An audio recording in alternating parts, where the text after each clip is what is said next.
आवाज आ रही मेरी?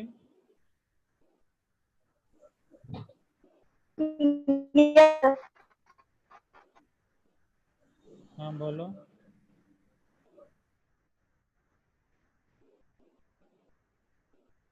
सर मेरे को प्रोटीन सिंथेसिस में तो डाउट नहीं था, बट रेप्लिकेशन का पिछला पढ़ा हुआ था ना, हाँ हाँ। उस पे बस एक डाउट था कि ये जो डीएनए पॉलीमरेज अल्फा है यूकेरियोटिक का, हम्म। उसमें ना एक प्रोसीजर था कि इनिशिएटर डीएनए आईडीएनए, ऐसा एक प्रोसीजर था और उसका नाम था पॉलीमरेज स्विचिंग। तो वो मुझे समझ नहीं आया मीन्स ये पॉलीमरेज प्रोसीजर में स्विचिंग? क्या बोलना चाह रहा है। Yes sir. नहीं, उसको देखना पड़ेगा। कौन सी बुक से पढ़े थे? ये पाथ फाइंडर से, हाँ।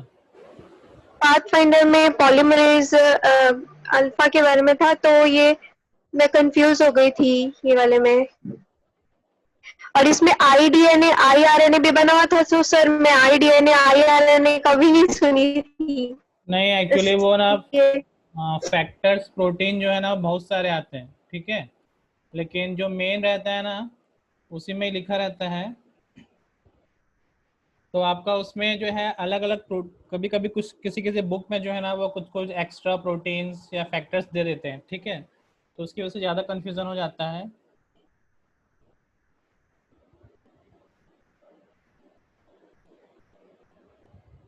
एक बार अबोर्टिव इनिशिएशन को आप शॉर्ट में बता देंगे क्या, मींस एक्चुअल में होता क्या है, एकदम इजी लैंग्वेज में अबॉर्टिव क्या इनिशिएशन? बोलेंगे हम इसे। Yes sir. हाँ, वो ट्रांसक्रिप्शन में जो होता है वो वाला ना। Yes sir, yes sir. तो उसको फिनोमिना को तो अबॉर्टिव इनिशिएशन ही कहते हैं, ठीक है। लेकिन उसको क्यों कहते हैं अबॉर्ट? हाँ। अबॉर्ट मतलब होना, मतलब जो है आपका स्टॉप हो जाना या इनिबिट हो जाना, ठीक है। तो उसमें बेसिकली वही होता है जो इनिशियल एमआरएनए जो बनता है 8 10 15 न्यूक्लियोटाइड का, ठीक है। वो स्टार्ट तो होता है लेकिन इलोंगेशन प्रोसेस में नहीं जा पाता, ठीक है। उसमें कुछ प्रॉब्लम हो जाने की वजह से क्या होता है, वो इलोंगेशन प्रोसेस में नहीं जाता। तो जितने न्यूक्लियोटाइड बने रहते हैं इनिशिएशन में, 8 जितने भी आपके 15 20 न्यूक्लियोटाइड जो बने होते हैं ना एमआरएनए, वो वहीं पर अबॉर्ट हो जाते हैं, ठीक है। तो उसी प्रोसेस को ही अबॉर्टिव इनिशिएशन कहते हैं। इनिशिएशन जो है वो स्टार्ट होता है बट वो आगे प्रोसेस नहीं कर पाता, ठीक है। उसी को ही अबॉर्टिव इनिशिएशन कहते यस सर। हैं, है ना। तो इसके बाद और फिर से स्टार्ट होता है, हर बार ऐसा ही होता है मतलब, नहीं, ऐसा हर बार इसलिए नहीं है इसका वो। नाम ये। नहीं, वो हर बार ऐसा नहीं है। वो डिपेंड करता है, कुछ प्रॉब्लम हो जाने की वजह से ऐसा होता है। वो कुछ फैक्टर बाइंड कर दिया यस या सर। कुछ एक्टिविटी है, तो वो ये एक मतलब अनयूजुअल फिनोमिना है, कभी कभी होता है उस टाइप का है। हर बार का नहीं है वो। Yes sir. Yes sir. और सर इसी में था कि cis acting acting and trans acting proteins, तो ये कुछ मतलब क्या बोलना चाहता, सीस एक्टिंग फेस वो ट्रांस है जो एक्टिंग। मैंने आपको बताया था ना, अप स्ट्रीम डाउन स्ट्रीम, है ना। वैसे यस सर। हाँ, वैसे ही फाइव डेज की तरफ जो बाइंड करता है उसको सिस बोलते हैं। या ऊपर की तरफ जो बाइंड करता है प्रोटीन्स को अपन सिस बोलते हैं डीएनए में। और जो 3 प्राइम या नीचे की तरफ बाइंड करता है उसको हम ट्रांस बोलते हैं, ठीक है। तो सब एक्चुअली वो, अब डीएनए का जिस समय स्ट्रक्चर अपन पढ़ेंगे ना, माइनर ग्रुप मेजर ग्रुप, ठीक है। तो उस समय वो और क्लियर हो जाएगा, ठीक है। तो उसमें वही होता है, जैसे हम अप स्ट्रीम और डाउन स्ट्रीम कह रहे हैं, वैसे सिस एलिमेंट होता है और ट्रांस एलिमेंट होता है, ठीक है। तो जो 5 की तरफ होता है उसको बेसिकली हम सिस बोलते हैं। और जो 3 प्राइम की तरफ होता है वो बेसिकली यस उसको हम ट्रांस बोलते हैं। तो वो उस टाइप का रहता सर। Yes sir. है ना। और पॉलीमर जो स्विचिंग बोल रहे हैं उसमें ना क्या होता है, एक के बाद कोई जो दूसरा पॉलीमर आता है ना, उसको हम पॉलीमरेज स्विचिंग कहते हैं, ठीक है। जैसे आपका डीएनए रेप्लिकेशन में आ, कभी आपका वो एप्सिलॉन वाला आ रहा है, कभी अल्फा वाला आ रहा है, समझ रहे हो। Yes sir. Yes sir. तो आपका जैसे लैगिंग स्ट्रैंड में शुरू में एक बार आपका अल्फा आता है प्राइमर बनाने के लिए। और जो मेन पॉलीमरेज है जो यस सर। आपका एप्सिलॉन है, ठीक है, वो अपना काम करता रहता है। तो जिस समय आपका अल्फा आ रहा है और वो किसी और को रिप्लेस कर रहा है, तो उसी को हम पॉलीमरेज स्विचिंग कहते हैं, ठीक है। Yes sir. है ना, क्योंकि वो अलग अलग सर एक और करते था। हैं इसलिए बोलते हैं उसको स्विचिंग। यस सर, समझ गई। हाँ बताओ। सर और है ना, ये ट्रांसक्रिप्शन के एलोंगेशन में ना एक कार्डियोसेफिन करके यूज हो रहा था, ये इनिबिटर है शायद। तो इसका भी मैकेनिज्म मुझे समझ में नहीं आया, मैंने यही वाली बुक से पढ़ा था, पाथ फाइंडर वाली। तो इसमें ये कार्डियोसेफिन लिखा था, तो इसका स्ट्रक्चर भी कुछ अलग था और ये मैकेनिज्म कैसे कर रहा है वो भी नहीं समझ पाई मैं। नहीं तो उसका मैकेनिज्म मुझे भी देखना पड़ेगा, मैं इसको देख के बता दूंगा, है ना। उसका यस मैकेनिज्म सर। अभी मुझे याद नहीं है उसका, कैसे मैकेनिज्म करता है। यस वो सर। ट्रांसक्रिप्शन में सर पढ़ा ना ये जो आपने? क्वेश्चन था ना, ट्रांसक्रिप्शन का हाँ है ये ना? ट्रांसक्रिप्शन में, हाँ सर ट्रांसक्रिप्शन प्रोकैरियोट्स के। ठीक है, मैं उसको देख लूंगा।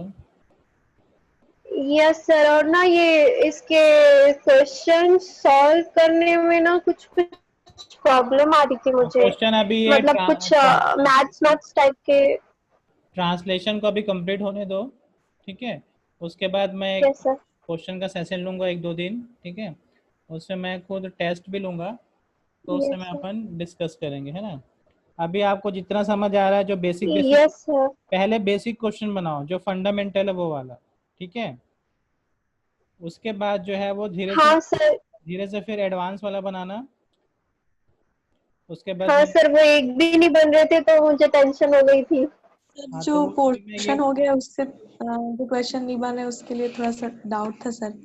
तो हम लोग सोच रहे थे कि सर आप स्लाइड में जो थोड़ा सा डिफिकल्ट टाइप का क्वेश्चन जो पढ़ चुके हैं उसको एक आध दो क्वेश्चन आप ऐड करके थोड़ा सा डेमो देते तो फिर हाँ ठीक है ना, हो मैंने जाता। अभी पूरा पेपर ही सॉल्व कराऊंगा आपको नेट का, है ना। उसका 2019-20 का जो रिसेंटली है, 2-3 साल का, उसको सॉल्व कराऊंगा। तो ये ट्रांसलेशन जो है वो कल परसों में 1-2 दिन में ख़त्म हो जाएगा, ठीक है। तो आपका लगभग जो यूनिट थर्ड जो है ना, वो लगभग आपका कंप्लीट हो जाएगा 80-90%, ठीक है।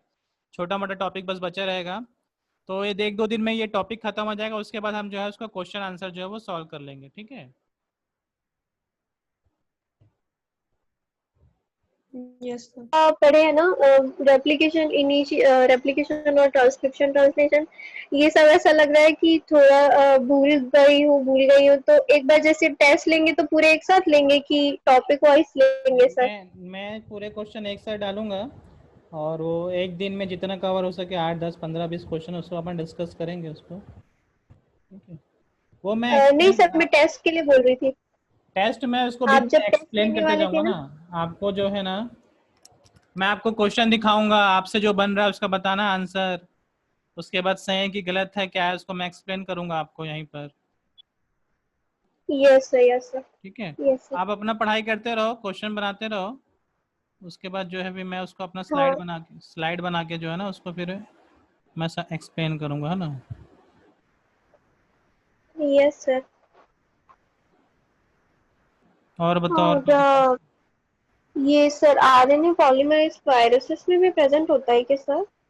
आरएनए पॉलीमरेज ऐसा नहीं, उसमें रिवर्स ट्रांसक्रिप्शन होता है, हाँ तो मतलब उसमें वही मुझे बनाता लगा है उसमें डीएनए। प्रेजेंट होता होगा कि नहीं। हाँ, वो एक्चुअली नहीं, यस सर। होस्ट का यूज करता है ना वो जनरली। आपका जो हाँ, होस्ट का यूज। जितने भी आपके प्रोटीन्स है ना, होस्ट यूज करते हैं। और आपके जो आरएनए वायरस है ना, उसमें रिवर्स ट्रांसक्रिप्शन होता है, ठीक है। तो उसमें जनरली आपका यस रिवर्स सर। ट्रांसक्रिप्टेज वाला एंजाइम जो कुछ कुछ में पाया जाता है, जो आरएनए वायरस होते हैं। और मोस्ट ऑफ द वायरस जो होते हैं वो होस्ट के ही पूरे प्रोटीन सिस्टम को यूज करते हैं। Yes sir. जैसे कोई वायरस आपका बैक्टीरिया को इन्फेक्ट किया, तो बैक्टीरिया के अंदर जो भी प्रोटीन्स होंगे, आरएनए पॉलीमरेज होंगे, वो उसका यूज करते हैं, ऐसा रहता है, ओके सर। ठीक है। सर और तो नहीं है डाउट, वो क्वेश्चंस में ही था, मींस जो पाथ फाइंडर में क्वेश्चन दिए हैं ना बुक के हाँ जस्ट बाद, वो उसमें से भी फर्स्ट नंबर का बना और सेकंड नंबर का नहीं बन रहा था। उसमें ये था कि 100 किलो डाल्टन का प्रोटीन नहीं है, तो ऐसा कुछ, तो ये सब वैसे क्वेश्चन के लिए न्यूक्लियोटाइड ना, वाले। कुछ कुछ क्वेश्चन एकदम ट्रिकी कैसे? होते हैं, तो उसके लिए बहुत मेहनत, उसको वो लगना पड़ता, समझना पड़ता है ना। हाँ तो सर, कभी इसमें कभी क्या, जब कन्वर्जन हम, वगैरह भी था तो नहीं बन रहा था। नहीं तो थोड़ा सा उसमें टाइम देना पड़ेगा, उसको अलग से सॉल्व करना पड़ेगा। उसके लिए दूसरा ये ऑप्शन यस है कि आप जो सॉल्यूशन है पहले उसका सॉल्यूशन देख लो, उसके बाद उस टेक्निक से उसको दूसरे क्वेश्चन को सॉल्व करो, ऐसा रहता है। तो यस सर। पहले हम बेसिक क्वेश्चन देख लेंगे, जो आपका मेन टॉपिक है ना। जो आपका बेसिक क्वेश्चन है वो अटेम्प्ट होना चाहिए, उसके बाद जो एडवांस क्वेश्चन है उसको हम सॉल्व करेंगे, ठीक है। Yes sir. ठीक है, तो 2-3 दिन बाद हम क्वेश्चन वाला भी एक दो जो है डिस्कशन करेंगे। मैं उसको धीरे धीरे बना रहा हूँ, उसके बाद अपन डिस्कस करेंगे उसको, ठीक है। Yes sir. ठीक है, और कोई दिक्कत? और तो नहीं है सर डाउट। नो सर, अभी अब बाकी यूकैरियोट्स का नहीं पढ़ी हूँ।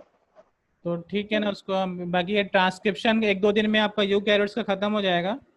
उसके बाद अपन फिर जो है वो क्वेश्चन वाला प्रैक्टिस करेंगे, translation. Yes sir. Yes sir. ठीक है, फिर आज के लिए इतना ही करते हैं ना। Yes sir. ठीक थैंक है, यू सर। ठीक, ओके, ठीक।